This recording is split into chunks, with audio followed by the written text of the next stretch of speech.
Welcome to the Mighty Oak Show today. I'm Jeremy Stalnecker here with Chad Robichaux. And every week we bring you a show where we do our very best to provide a biblical worldview on both military and current events. And we have the opportunity today in just a few minutes to interview someone that we consider a partner of Mighty Oaks. He runs an organization called Soul Survivor Outdoors. Rick Wolf. We'll talk to him for an extended period of time later on in the show today. But before we did that, we wanted to take a minute and just discuss why we as an independent nonprofit organization would partner with other organizations. And that word partner means different things to different people. To us, it just means we cooperate toward a common goal or common mission with other organizations. And there are some great organizations in the United States. Yeah. There are churches. There are other nonprofits like ours. There are individuals doing good work. And anytime we find someone that's doing work that aligns with our mission, we want to, if we can, align with them and work together. And Soul Survivor, as we'll talk about in just a few minutes, is one of those. But the question that is asked from time to time is, why would you want to work with other organizations? Yeah. From a business standpoint, it may not make the most sense. We're all kind of competing for support to do the work that we believe we've been called to do. But it is very important that we partner. And I think that we would also say then that other organizations should do the same. So yeah. Let's talk about partnership for a little bit. Why is it important for organizations like Mighty Oaks to partner with other organizations? I think the easy answer is that we all bring different gifts and talents and strengths and things that we're weak in, right, to the table that we're at. And the table that we're at is in the service of supporting service members and families overcome the hardships of both life and military service. And at Mighty Oaks, we learned early on that we don't have the abilities to completely help every single situation, but we don't need to have all those abilities. There's other great organizations that are strong in areas that we aren't strong in. And I think it's very important, as an organizational leader, I think it's very important to know your strengths and know your weaknesses, and be able to have the ability to form good alliances, good partnerships with people who are like-minded, headed in the same direction, have the same heart to serve, and come together to solve this issue. Because Mighty Oaks isn't Mighty Oaks is not as much as I love Mighty Oaks. We're not the saving grace to all the veterans' issues. But we know that God is, and when we're, as a Christian organization, I don't think we should try to hold all the credit. We should trust that God can orchestrate the solution to all the veterans' issues, and part of that orchestration, I think God does and allows us to bring partners together.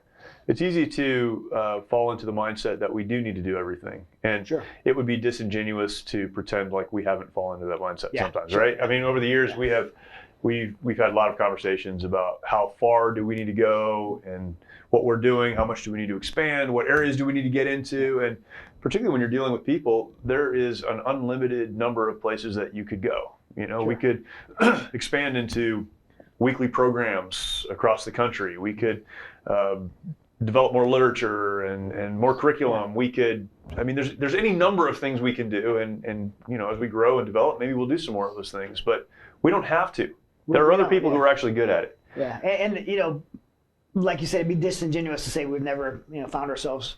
I think anyone that runs a successful organization, it probably has a little bit of competitiveness in them. Yeah, sure. One of those those traits kind of go hand in hand. We believe in what we're doing. We believe in what we're doing. We're passionate people. And I don't believe anyone in a nonprofit space should ever be in competition with other nonprofits. I definitely don't believe anyone in the ministry space should be competitive with other ministries. But by nature, we are proud. We're competitive, and there's going to be a little bit of that. And I think even though that may exist, you have to have the maturity and wisdom to take a step back and look at what the mission is, what's the goal, and the best way to accomplish that mission and goal isn't always within the confines of your organization. Sometimes it's going outside of your organization. And I think Mighty Oaks is really, really good at a handful of things, and there's other things that we could be good at, but other people are better at. I'll use our marriage program, for example. When we started Mighty Oaks, we had our marriage advance program. We did It's like about 2 sessions a year. Yeah. And for anybody that's been married, you know that if you have some crisis going on in your marriage, Right. you probably don't want to wait a whole year Right. or 6 months, 6 months to get help. You probably need it pretty quickly. And so we realized we weren't able to provide that 911 emergency response to people, our alumni, our graduates, the people we care about. We weren't able to provide that immediate service to their marriage, nor were we logistically able to get every single alumni to one of our sessions. Right. And on top of that, it wasn't our strongest area. We probably wasn't the most equipped to run marriage programs. And so we decided that we would be more equipped to find someone who was, we'd be more successful. We found someone that was good at that. We searched some organization. We found Family Life. Family Life's been doing marriage programs for a very long time. And I think more than 40 years. Yeah, more than 40 years. They have a weekend to remember. Right. And they have one in almost every city in America. And alumni going to that would probably not have to wait more than probably 30 days to be able to get in that program. And so we decided to partner with Family Life, and we scholarship our veterans, our graduates of our program. Right. We pay for a scholarship for them to go to Family Life a weekend to remember. And it's been great. It's actually cost Mighty Oaks less money to provide more service and more care for our warriors to people who are more equipped to do it. And ultimately, exceeding our goal. And I think that's a great example of understanding our mission. Our mission as an organization is to help military families deal with a lot of the issues they have connected to military service, and some of it's outside of service, but it's connected to what they do in the military or what they've done in the military. And if you understand what your mission is to help people in a particular demographic for us, then that means that the mission is not necessarily that we are the only people who do the work of helping them. Counseling is another area that we've worked over the years to find qualified people to provide counsel. One of our advisory board members is the executive director of the Biblical Counseling Coalition, Curtis Solomon. And he's helped us with this. This is something that we used to do in-house. We did all the counseling, from marriage counseling to life counseling to crisis counseling. We're trying to do all of this. And not only were we not exactly qualified to do it, we couldn't always be available. We weren't always there. And so we found other partners that can do that work. And every town in America, we just can't be there. And if we claimed to try, or even tried, we would let people down. We would fail people. Sure. And so the wise decision was to partner with the Biblical Counseling Coalition as our partner for aftercare in the area of counseling. I mean, and we're gonna have Rick Wolf on it later. I have a very strong burden on my heart to get in front of the problem, do resiliency, the active duty troops.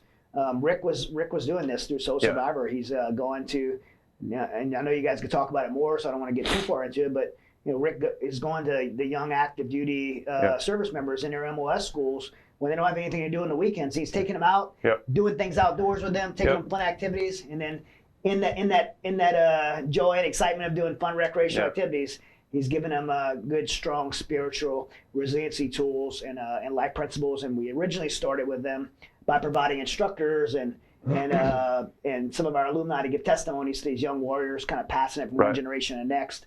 And then we just believed in what Rick was doing so much that Mighty Oaks actually started the first organization that we actually started financially financially supporting as an organization, because we believed so much that their Soul Survivor Outdoors mission on spiritual resiliency was aligned with ours, that it was almost like a continuation of our program. It's one of those, if we could do everything, we would do what Rick is doing.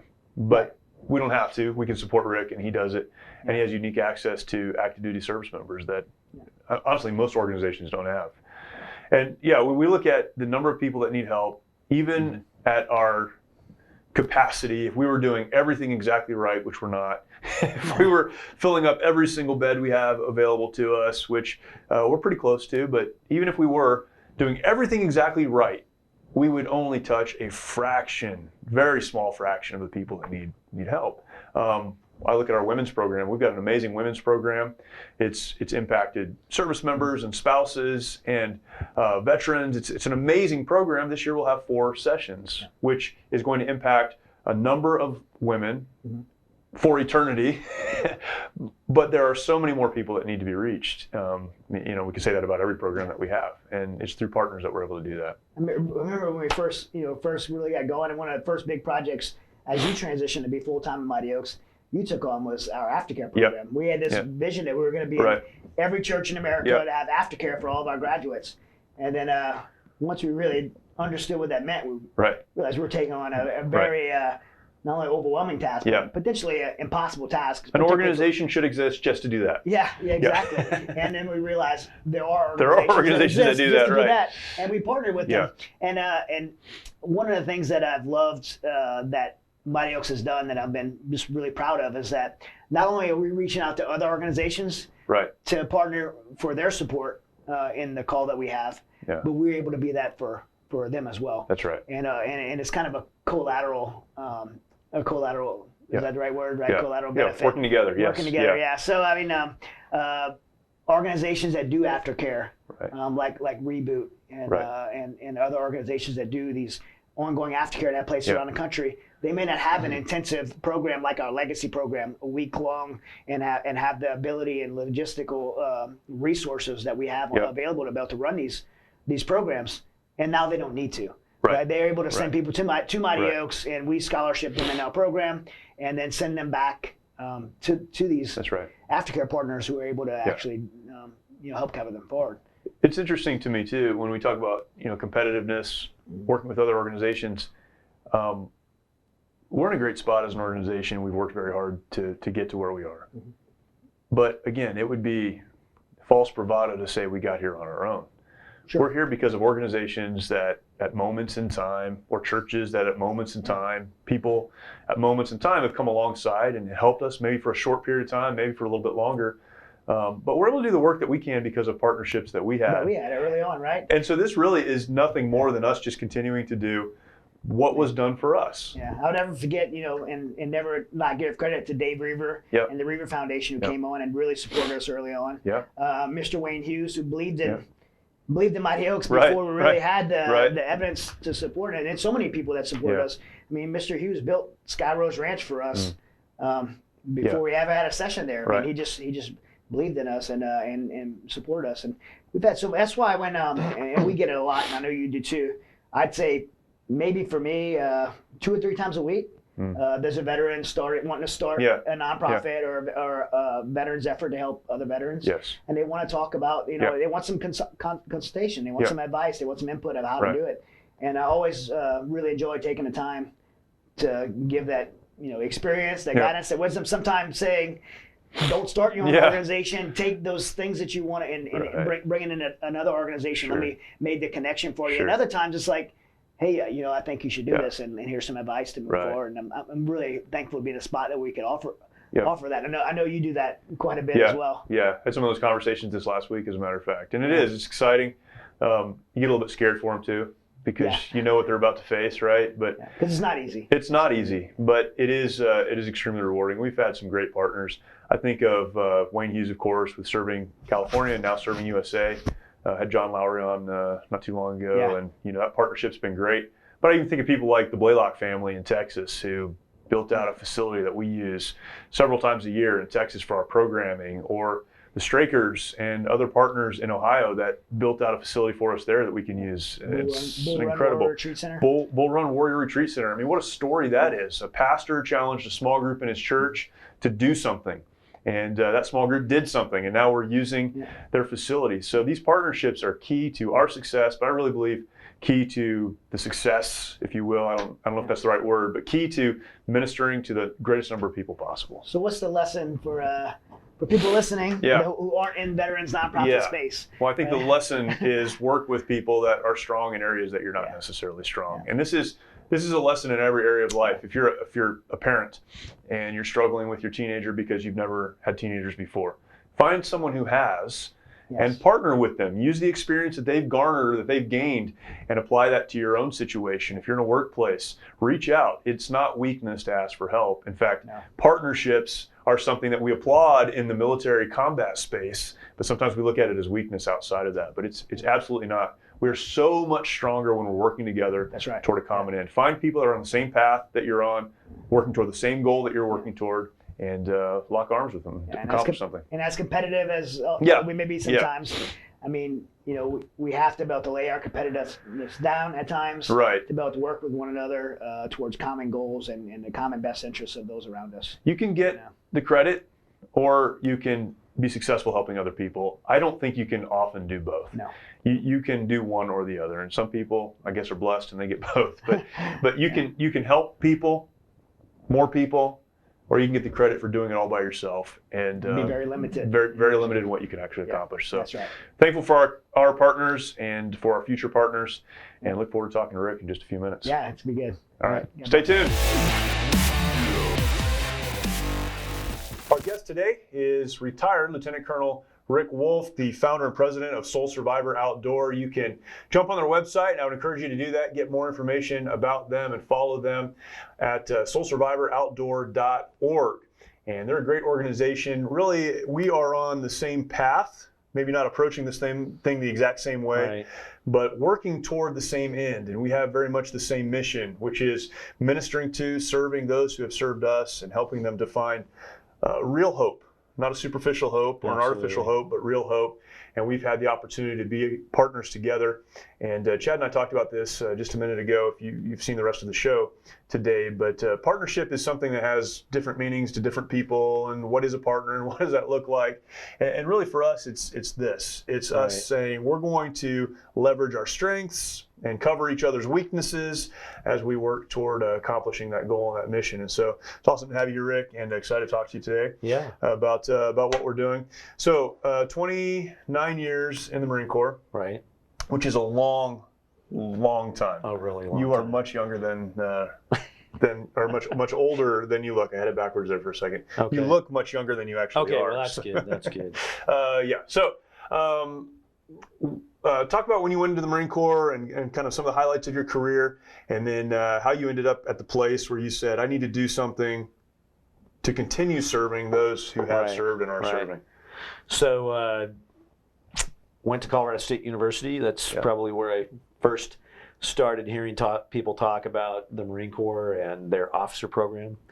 Before that, grew up in a family that was very patriotic. And so I guess, really felt a need to serve our country in that way. Strangely enough, I probably shouldn't say this, but I will. Actually applied to the Air Force Academy. You shouldn't have said that at all. So you can cut that out of there. Yeah, we'll cut that. And went through that process, and then ultimately ended up going to Officer Candidate School with the Marines. That was 1989 when I did that. Yeah, wow. And so that's a few years ago. But went to Officer Candidate School, followed up by the next series of schools with the Marines, including Communications Officer School. Graduated there, moved to California courtesy of the Marine Corps. Right around the first Gulf War, 1991, is when I made my way out to California. And that war, as you know, from history, it started one day and it was literally almost over the very next day. I've read about it. I was a kid back then. But, I've read about it. So got to experience some desert training, but never actually deployed forward with the Marine Corps to do that. After getting back from that, started out really with the Marine Corps base at Camp Pendleton, which is where I finished up my career. And then after a few months of working at the base, went to 5th Marines. I was the Assistant Regimental Communications Officer there. So that was a great job preparing me to be a battalion communications officer. So in charge of everything from literally tin cans with strings to switchboards and various other things for an infantry battalion with the Marines. So great experience. About 40 or so Marines that I was able to be part of that team, and so just a great experience. Yeah, that's awesome. And kind of effectively, correct me if I'm wrong, but effectively your career ended at Wounded Warrior Battalion in 29 Palms. Yeah, you were still in the Marine Corps a little bit after that. Right. Yeah, so the job at 29 Palms with Wounded Warrior Battalion was I was in charge of about 30 wounded service members. They had deployed, many of which multiple times, to Afghanistan and Iraq, and some had physical injuries that they were going to need to make a transition out of the Marine Corps because they couldn't continue to perform at the same level of physicality required by the Marines. Others had some pretty significant post-traumatic stress related issues. Had a staff sergeant that said the towers came down after 9/11, and so that made me think I really need to go fight the monsters that were trying to destroy our country. But now I feel like I've become perhaps the monster I want to fight. And he said, I'm afraid to be around my kids. And so that kind of stuff just really was impactful. And so I'd say, though I had a couple of years time after Wounded Warrior Battalion before I ultimately retired, that may in fact be one of the more rewarding jobs, maybe the most rewarding position that I had in the Marine Corps, being able to help these service members that had really given it all for our country. And that was kind of the time, the catalyst really for you beginning what would become Soul Survivor Outdoors, right? Right. So Marine Corps changed a little bit, 29 years, 30 years. You probably find that hard to believe. And as time has progressed and some of the issues that we have, obviously, you guys are dealing daily with suicidal ideations and people that don't feel like their life is worth living anymore. Depression, marital and family issues, drug abuse, both prescription and self-medicating, to include alcohol, and was seeing all of that, and really felt like, as we deal with a lot of this stuff and the programs that are being developed, they're just really addressing the symptoms. And not the root cause, which is they don't have a real solid life foundation. And as Christians, we know that Christ is our foundation. And so looking at that situation, I thought, wow, how do we engage this community? And we're, your focus is a little bit different, as you already mentioned. Ours is primarily on the active duty community. But you have tremendous access to active duty, the active duty community, which many of us don't. And so, I've had a number of opportunities to sit down with battalion commanders, regimental commanders, even spoke with the division commander, 1st Marine Division, a couple of years ago, because they saw what we were doing and they said, we too feel like maybe there's more to what's going on than just the symptoms, that the root cause might be a spiritual one. And as you and I both know, the Marine Corps the Commandant came out and said, spiritual fitness is important, which that too, never saw that in 30 years, almost 30 years in the Marine Corps. What do you think has caused that? We've talked about this a lot. What's caused the shift where now the military hierarchy is talking about the potential spiritual, and they define that a number of different ways too, but what's caused the shift? Well, I think that regardless of where you are on the spectrum of belief, religion, that you, if you're looking objectively at the problems that people are having, you're saying, okay, what do people build their lives on that determines their ability to make moral and ethical decisions? And it's not just personal makeup. It's not just society. It's not that in the Marine Corps, it's not, am I going to get in trouble for this? It's not just that, but what is it that drives people to make those decisions? And so I think that when you're objective, and you're not taking anything off the table in terms of what do we think about, that you say, you know what, I think there's a spiritual component here that we're missing because we're not really addressing it. And societally, we've kind of drifted in some ways where we aren't as well founded a lot of times, I think. Drifted away from faith, you mean? Your average Marine says, when I see them in the things that we're doing, out rock climbing or skydiving, and I say, how many of you went to chapel or church when you're in boot camp? And all but the the very hard end. There's one or two that won't raise their hand, but everybody else is like, oh yeah, we definitely went to church. And I say, well, how many of you are still going to church? And then it's the complete opposite. One or two will raise their hand and say, I'm going to church. So I think they haven't had much exposure to faith in our culture as much as maybe in generations past. And so so maybe the commands have realized we need to reinvigorate this because it really has a lot to do with our moral and ethical decision making, how we respond to trauma. Are we resilient? or not? What makes us resilient? And so that's what does that that's even all mean part to of be that. resilient, right? Yeah, an honest assessment says there's got to be something underneath this. We've talked about this, throughout our program, but we'll have folks come to one of our sessions who's on 20, 30, sometimes more than that medications a day to treat post-traumatic stress disorder, but they're not treating post-traumatic stress. What they're treating are the symptoms of post-traumatic stress, and it's to get them up, it's to help them sleep, it's to keep them balanced, it's all those symptomatic things they're dealing with, but the underlying issue is what we're not dealing with. It's interesting too, particularly with new research coming out and new studies coming out about the rates of suicide and how some of the suicide rates, it feels like, are coming down, but the active duty suicide rates are increasing. As a country, the suicide rates are increasing. We look at the law enforcement community, which we talk about, is probably higher than the veteran community. So you have to look at it and say there's got to be something underneath all of this that we're not dealing with. And it's good to see the military say that, but they don't know what that means.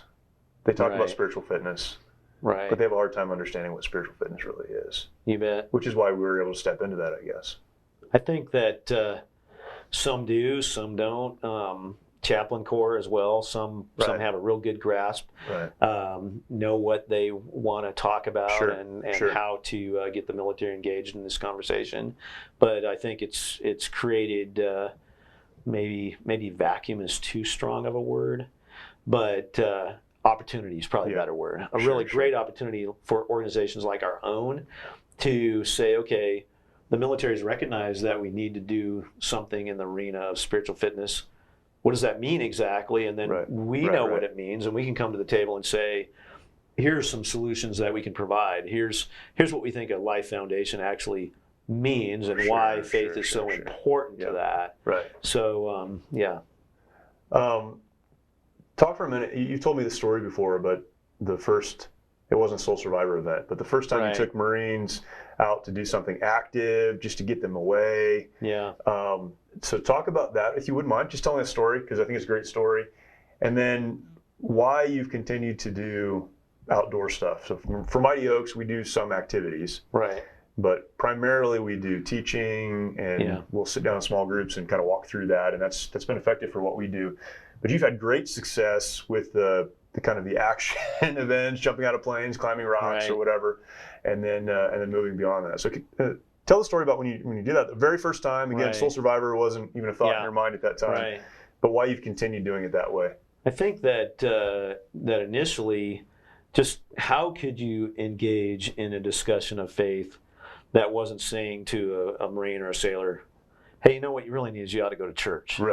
And I already mentioned that most of them are not. And so is there a way to be creative about having a faith discussion without it being in a church? And so I think I had a lot of time to think when I was out there, and read a number of books, things like Wild at Heart, and really thinking, you know what, there's a way to incorporate a faith discussion with nature. And we were in the desert, but there was this amazing place out there called Joshua Tree. And I thought, you know what, let's go out there and spend the night, kind of setting the bar pretty low. Just go out, spend the night. Success would mean that we could have a discussion around a fire pit. I knew a master sergeant, fairly senior enlisted Marine at that point in time, who was a committed believer, who had struggled a lot with post-traumatic stress. Had kind of been down that path of self-medicating and also prescription medications. And not that there's no place for that, but when it's the sole answer to the problem. So we said, hey, you know what? Almost like a band of gypsies, let's go out to Joshua Tree. The commanding officer said, absolutely, no problem. Please do it. See how it turns out. We went out. We had non-alcoholic tailgater, essentially. So we had the fire pit. The master sergeant shared his story, talked about his struggles, talked about how he really, there was no answer until he turned to Christ. It could be done in a non-confrontational sort of way because it wasn't in church. So it could be done really relaxed around the fire pit. The battalion sergeant major came out to it. Some other folks kind of gathered around, thought it was interesting to do this. spent the night, had breakfast the next morning, sent the Marines on a hike, not a hike like Marines would typically do, but a Marine hike, nature hike. Right. And it just turned out to be a great success, and we did a couple of more, and incorporated some other things like rock climbing into it. And the regimental commander actually said, "Man, this is one of the best physical, spiritual events that I've been part of in 2 years." Yeah.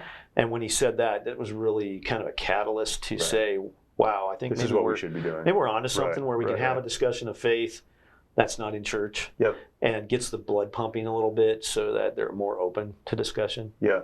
And you've continued doing exactly that. Yes. How do you? So you had, when you were in the Marine Corps, obviously you had a little bit easier access. Maybe those conversations were easier to have. How do you connect with units now? Because again, we as an organization, we have veterans, we have active duty service members, and we've seen that happen. But you are primarily dealing with young service members, which allows you to get to them before they've had many of these life-altering, traumatic events. And it's amazing. How are you making those connections now? Outside of the military. Well, when we first started doing this, it was a lot of individual engagement with the few Marines that I did know. What ultimately happened was a commanding officer, somebody that I had served with, was at 29 Palms and was in charge of a whole bunch of Marines that were training in communications. And so when I found that out, I went to him and said, "Hey, here's the program that we're running. Would you guys have any interest in doing this?" And he said, I've got some folks that definitely would want to participate. We have students that don't always have full schedules.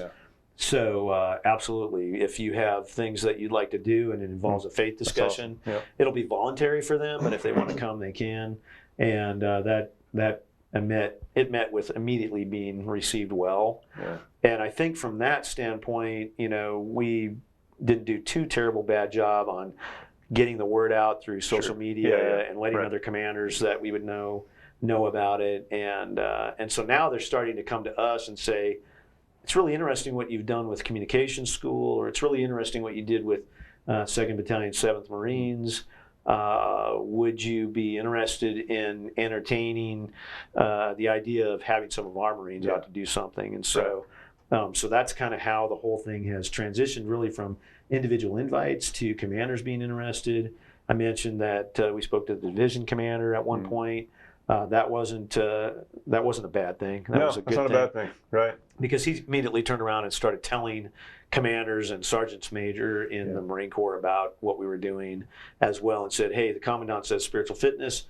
Here's an interesting take on what that means, and I think the Marines might actually be interested in this." And so that was all kind of how we've come to the point we are now. And becoming a trusted resource for the military is very important. You've been pulled into some larger events, speaking to a room of 700 Marines or whatever the case.